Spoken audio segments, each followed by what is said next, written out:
Hola amigos, amigas de Historias Destacadas. Bueno, no sé si llegan a ver, pero tengo una escarapela porque hoy es una fecha patria importante, importantísima, quizás la más importante. Es el 9 de julio, Día de la Independencia, y tenemos el agrado de presentarles a una compañera de la carrera, la profesora Yara López. Hola Yara, ¿cómo estás? ¿Cómo anda, Facu? ¿Todo bien? Bien, todo tranqui. Bueno, Gracias por la Yara, invitación. no, por favor, gracias a vos por estar.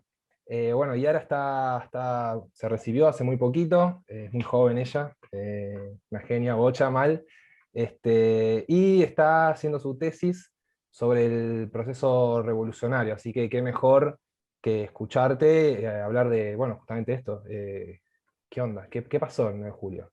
Contanos. ¿Qué pasó el 9 de julio? Bueno, digamos, la pregunta es súper potente y yo un poco tal vez quería empezar recapitulando, ¿no? Cómo se llega a ese 9 de julio, ¿no? En esto que os decías del proceso revolucionario, no se puede entender a la independencia por afuera de ese proceso, ¿no? Y un poco sé que lo charlaron con el 25 de mayo. Bueno, la importancia del 25 de mayo justamente es que comenzó una experiencia de autonomía local, pero de ahí a hablar de independencia había un largo trecho, ¿no? Y lo interesante ahí tal vez es como retomar que ese 25 de mayo, esa experiencia de autonomía local, recordar también que era en defensa de la soberanía del rey de España, ¿no? Que sabemos que estaba cautivo, y ahí es que Buenos Aires se lanza a esa experiencia y de hecho ahí crea el ejército auxiliar, que va a ser muy importante, digamos, en todo este proceso y también en el contexto independentista, el ejército auxiliar que luego va a ser conocido como del norte, o ejército auxiliar del Alto Perú, ¿no? Ujú. Y cuando se crea el ejército auxiliar, se crea con la intención de poder poner bajo la órbita de Buenos Aires a todas las provincias del virreinato, todavía del Río de la Plata, en defensa, ¿no? de esta soberanía del rey. Nosotros hablamos con la profesora Pacino y justamente nos decía, con respecto al 25 de mayo, que se abre una etapa de incertidumbre. Digo, como que los revolucionarios en este caso no tenían muy en claro bien hacia dónde ir y había posturas distintas y muchas veces Ese es antagónicas. mi perro. Bueno, Las este, cuestiones domésticas. Sí, está bien. totalmente, ¿no? Y digo, en ese proceso de incertidumbre lo que está bueno pensar es justamente, bueno, que la independencia no estaba clara como un objetivo.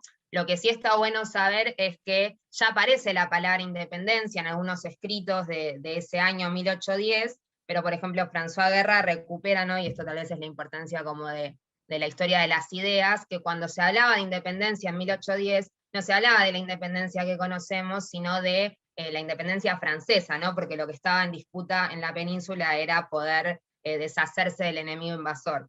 Ujú. Ahora bien, ¿cómo va cambiando ese significado de independencia y cómo se construye? Bueno, ya hay consenso, digamos, en decir que es al calor de la guerra y que es la guerra la que define justamente la necesidad de la independencia. Básicamente porque al principio había dos proyectos en disputa. Esos proyectos eran, por un lado, lo que sostenía Buenos Aires o intentaba construir, que era la autonomía en el marco del imperio, ¿no? Todavía sostenerse dentro del imperio, pero con autonomía, igualdad de derechos con respecto a la metrópoli, y el otro, que era el de los fidelistas, ¿no? Con el que empieza el enfrentamiento, era el de la subordinación a la metrópoli, que era el Consejo de Regencia, ¿no?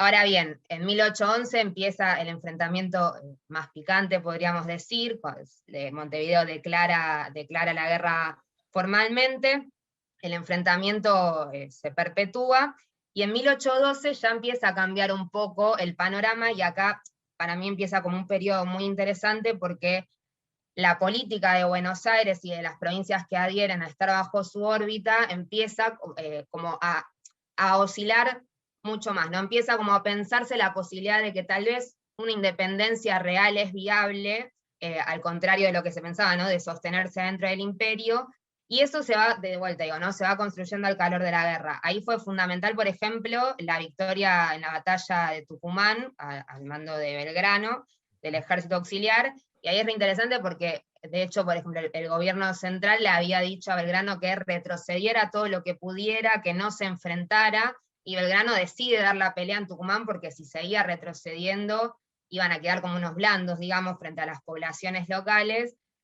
Belgrano con el ejército auxiliar, de hecho triunfa, y eso ya es, catapulta, digamos, mucho más la idea del fervor independentista, por decirlo de una manera, de que es posible otro proyecto, ¿no? Porque también hay que pensar, en 1812 está sucediendo justamente, se conforman las Cortes de Cádiz, y el gobierno central de Buenos Aires, bueno, dice, ya no es tan segura la victoria napoleónica, o sea, tenemos que tener cuidado, pero hay que entender que en el frente de batalla, lo que estaban haciendo los soldados era enfrentarse contra los españoles europeos o los fidelistas, ¿no? Entonces, ¿cómo le haces entender que estás peleando por algo contra lo que después tal vez te vas a tener que volver a unir, ¿no? Como que esto es algo importante también de la independencia, que es ver cómo el ejército también digita la política del gobierno central e incentiva a pensar una independencia. Y después ya en 1814, digamos, tenemos otra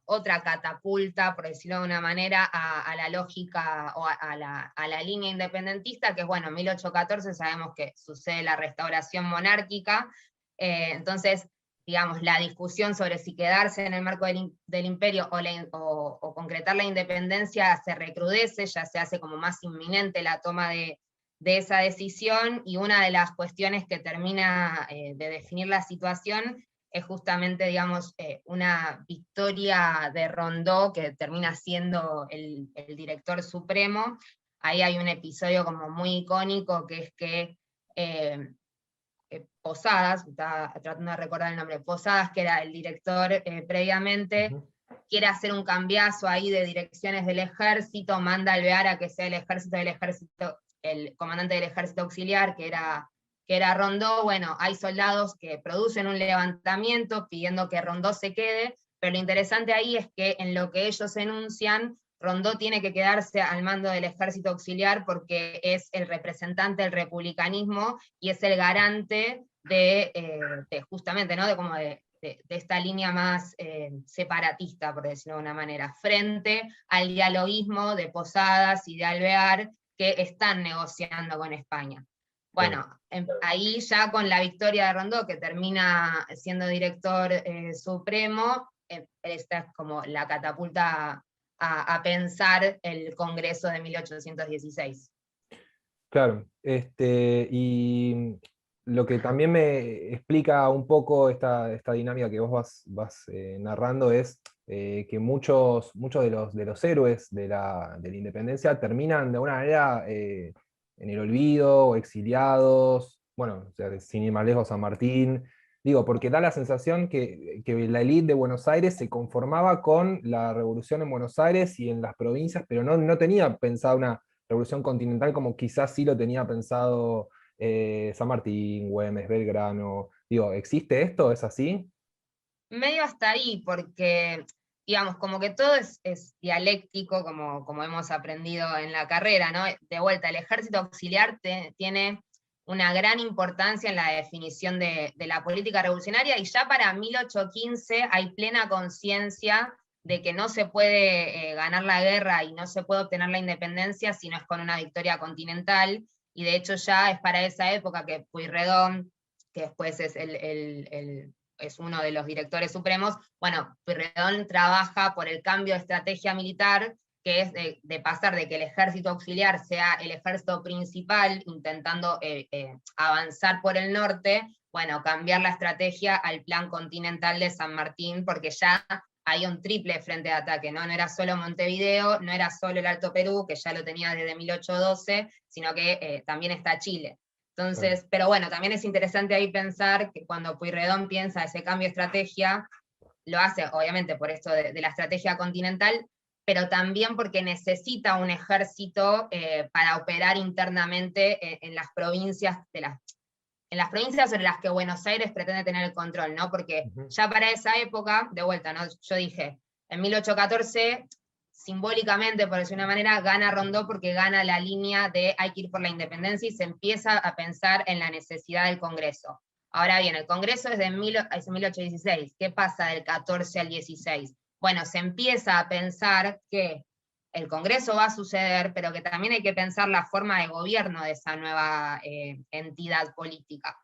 Entonces, bueno, obviamente Buenos Aires quiere defender su supremacía y Pueyrredón es parte de ese pensamiento y dice, bueno, si queremos sostener nuestra supremacía, ninguna supremacía se sostiene si no hay un ejército, una fuerza coactiva que pueda amenazar a las provincias que se quieran rebelar. Y de hecho eso sucede, o sea, hay muchas provincias en las que se producen levantamientos y el ejército auxiliar pasa a operar para sofocarlos, ya no, o sea, pensemos que venía de una estrategia de enfrentamiento contra los fidelistas. Bueno, corren ese eje, ya no es el enfrentamiento contra los fidelistas, sino que es sofocar la disidencia interna y del enfrentamiento contra los fidelistas que se encargue el ejército de los Andes, ¿no? Claro.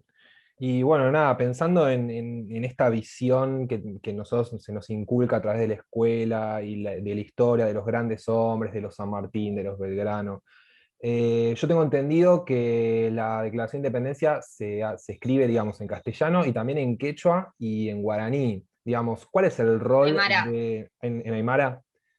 ¿Cuál es Ujú. el rol de los pueblos indígenas en este proceso revolucionario? Y Bueno, y de los eso es sectores subalternos, como diría Gabriel y Meglia, ¿no? total. Sí, bueno, eso es súper interesante, o sea, está bueno pensar que el Congreso en Tucumán empieza a sesionar el 24 de marzo, a mí cuando me enteré que era esa fecha me pareció como Fuerte. medio zarpado, fuerte, 24 de marzo de 1816, el 9 de julio se firma, digamos, esa acta de independencia, y ahí, bueno, hay varias cosas para mencionar, pero sobre lo que vos decís, sí, efectivamente, o sea, esa acta de independencia se manda a imprimir muchos ejemplares para difundir, ¿no? Para que la gente comprenda esos ideales o pueda, digamos, como un factor de legitimación, ¿no? De que la gente conozca qué es lo que se declaró para que adhiera. Ujú. Y se mandan a imprimir 1.500 ejemplares del acta en castellano, 1.000 en quichua, que era la lengua oficial del ex imperio incaico, y 500 en aymara, ¿no? Y eso es súper relevante y sí, a mí siempre me llamó mucho la atención, porque claramente lo que se estaba apuntando ahí era a incentivar la legitimidad de los pueblos originarios, pero fundamentalmente también de las poblaciones del Alto Perú, que todavía estaban bajo el control realista, y de alguna manera había que incentivar la adhesión, ¿no? Ujú. de esas poblaciones. Claro. Sí. Y bueno, y hablando de sectores subalternos y protagonistas olvidados, en este caso de las mujeres también, tengo entendido que vos estás trabajando, bueno, ahí de fondo veo que tenés un cuadrito. De Juana Zurduy. Sí, sí, podés contarnos qué onda las mujeres en este proceso. Como...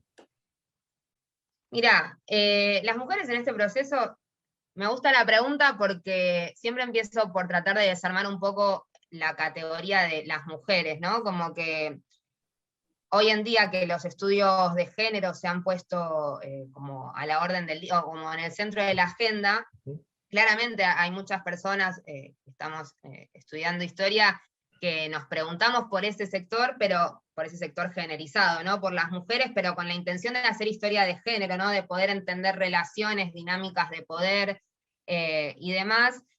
Y a ver, cuando pienso en las mujeres de la independencia o las mujeres de la revolución, tal vez lo que hay mucho por investigar todavía, ¿no? Porque se saben, no sé, hay biografías de las mujeres más icónicas, la de Mariquita Sánchez de Thompson, bueno, es una de las más famosas, pero me parece que tal vez lo interesante a la hora de pensar esas mujeres de la revolución o de la independencia es poder empezar a esas mujeres en su, perdón, poder empezar a pensar a esas mujeres en su diversidad, ¿no?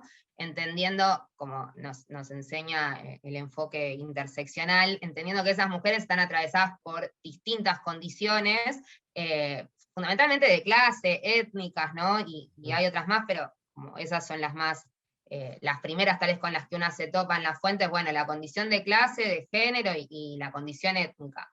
Y hay una frase de una historiadora que a mí me gustó mucho, que es Amor Perdida, que ella decía algo así como que la historiografía ha tendido a igualar los esfuerzos de las mujeres de estos procesos revolucionarios, a veces por ignorancia, decía ella, y otras por intencionalidad política, digamos, para hacer justicia por esas mujeres en términos históricos, lo que hay que empezar a visibilizar es que los esfuerzos fueron disímiles, ¿no? Entonces que no podemos poner en la misma, o medir con la misma vara el esfuerzo que hizo Mariquita Sánchez de Thompson junto a sus compañeras, que por ejemplo, para sostener las guerras revolucionarias, vendieron joyas para comprar armas, mandaron a grabar esas armas con sus nombres para que los soldados cuando empuñaran las armas pensaran en ellas y que estaban protegiendo a las mujeres de la patria en ese hecho. Bueno, no es lo mismo la venta de joyas que, no sé, las mujeres que históricamente han sido más invisibilizadas, que son las que sostuvieron las campañas revolucionarias, básicamente porque hilaban, cocinaban, limpiaban. Las prostitutas también, digo, es algo que no muchas veces se menciona, pero todas las campañas militares llevaban mujeres para que los soldados descarguen sus necesidades físicas. Bueno, de las prostitutas, obviamente no se habla demasiado, ¿no? Porque ni siquiera hoy en día, o por suerte, el debate igual cada vez fluye más.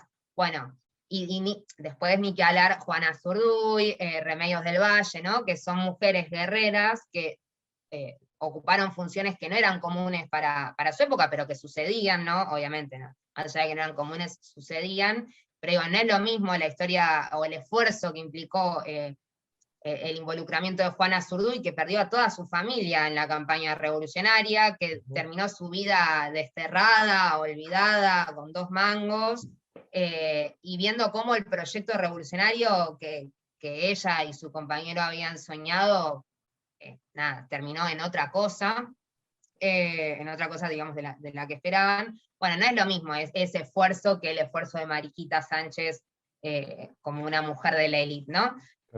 Ahí hay un mundo de cosas por ver, que no nos alcanzaría el tiempo, pero sí, yo creo que como mensaje tal vez, o como comentario de esta pregunta, es las mujeres, está claro que siempre estuvimos. Lo que hay que desandar es cómo fuimos participando, ¿no? En los sucesos históricos y cómo se fue construyendo también el poder de ese sector generalizado, que con el correr de la historia cada vez pudimos tener mayor injerencia en las cuestiones de poder.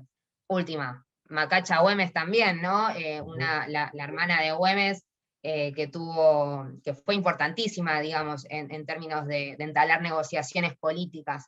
Bueno, hay un montón de historias, me parece que el objetivo final es poder comprender ciertas regularidades o sí, poder conceptualizar un poco mejor esas historias individuales.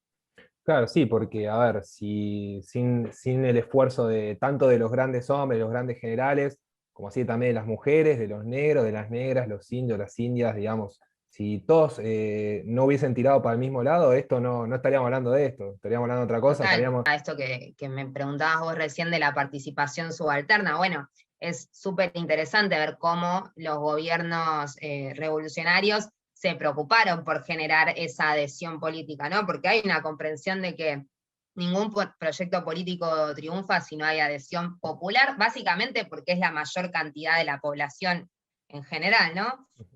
Bueno, nada, y con los negros y las negras sucedió lo mismo, 1813, libertad de vientres, bueno, ¿para qué? Para que generara mayor adhesión a ese sector, más hombres se enrolaran, también la promesa de que si te enrolabas, luego perdías tu condición de esclavitud, bueno,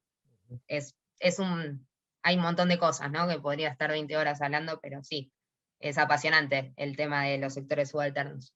Claro. Bueno, entonces de esta charla nos llevamos, primero, bueno, esto de recuperar a estos sectores subalternos, entre ellos las mujeres, los indios, los negros, y por otro lado, esto que decías vos que me pareció muy interesante, de tratar de no equiparar los roles dentro de las mujeres, digamos, que no es lo mismo lo que hizo Mariquita Sánchez de Thompson, que si bien es respetable y está bueno, no es quizás el mismo compromiso el mismo poner el cuerpo que lo que hicieron otras mujeres guerreras. Digo, eso está bueno, porque a veces se suele poner en la misma línea del panteón, digamos, y es un poco injusto, ¿no? Sí, sí, total. No es por desestimar a ninguna, sino por revalorizar a las que no han sido tan valorizadas, ¿no? Claro. Y, Parece que y es por ahí. encima justamente por cuestiones quizás de clase, raciales. Total. eh, Bueno, Y después también nos podemos preguntar por qué Mariquita pasó a la historia como la mujer en cuya casa se cantó por primera vez el himno nacional, cuando, digamos, ella estuvo en todas las roscas políticas prácticamente de la época, ¿no? Y tenía posicionamientos políticos muy claros. Década después iba a ser una ferviente antirrosista, exiliada en Montevideo, digo, Bueno, esto de lo que, la idea esta patriarcal, digamos, de lo doméstico, de la mujer, yo creo que se hace hincapié en eso, en la casa de ella, bueno, en el hogar, dentro del hogar. Debe total, ser por eso. ujú, total. Bueno, creo que ya podemos ir finalizando. Bueno, agradecerte, Yara, por tu tiempo. La verdad es un gusto charlar con vos y siempre sos bienvenida acá para dialogar, para discutir la historia, que es lo que nos apasiona. Bueno, invitarlos también a suscribirse a nuestro canal de YouTube, que es Historias Destacadas, darle me gusta, comentar, bueno, alimentar el algoritmo. Y bueno, gracias, Yari, y feliz día. Gracias a vos, Facu. Gracias. Un Bueno, placer. Aguante historias destacadas. muchas gracias.